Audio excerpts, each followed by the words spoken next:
Welcome back to Toronto. Good to have you back here, Alex. Congratulations on this. All I can say is it's trippy. Yeah, it is. It's trippy. It really trippy. Yeah.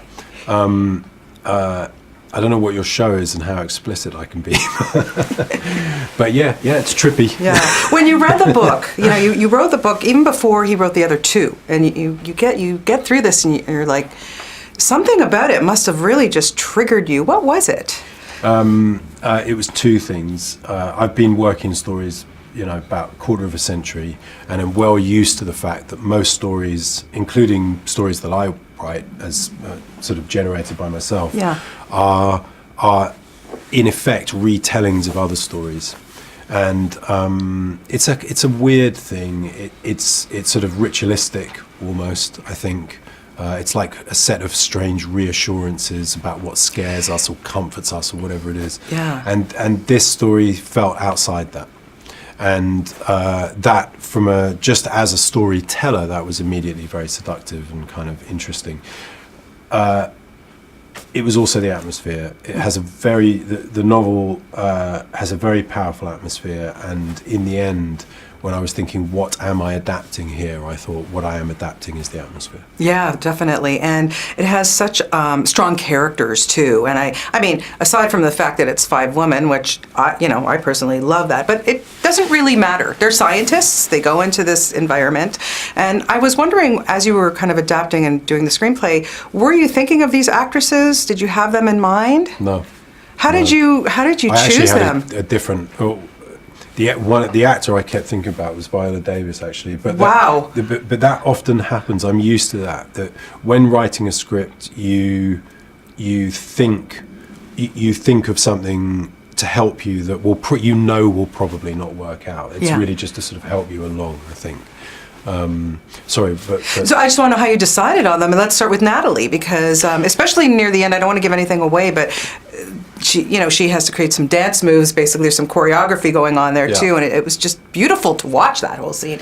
But choosing her, it was specifically because of a thing she can do, which is to have an enormous amount of control and poise and a sense of sort of certainty which is governed by intelligence, really. And also have fault lines, and inside the fault lines a kind of raw pain, and which offsets all of that control and undermines it and is able to sort of fracture it and break it down. And it was being able to sort of hold those two states at the same time, and have something really very raw, which sometimes the character is required to do, and also that sense. So in other words, some actors, you can feel their brokenness is kind of straining at the leash the whole time, trying to get out. And what Natalie can do is actually is make it feel as if the control is really running the show, but there are these breaks that can suddenly explode out. It's a different vibe. Was it a huge challenge for you to adapt this? Yes and no. But in the end, yes. Now that you can look back on it. Yeah, it was really hard. Yeah. It was really, really hard. Well, no, you conveyed it beautifully. I mean, it makes you think, honestly. I can't stop thinking about it, and it's beautiful to look at. I understand, too, there's this mutated bear. Did you were running around with a bear head on a stick? That must have been fun. Fun.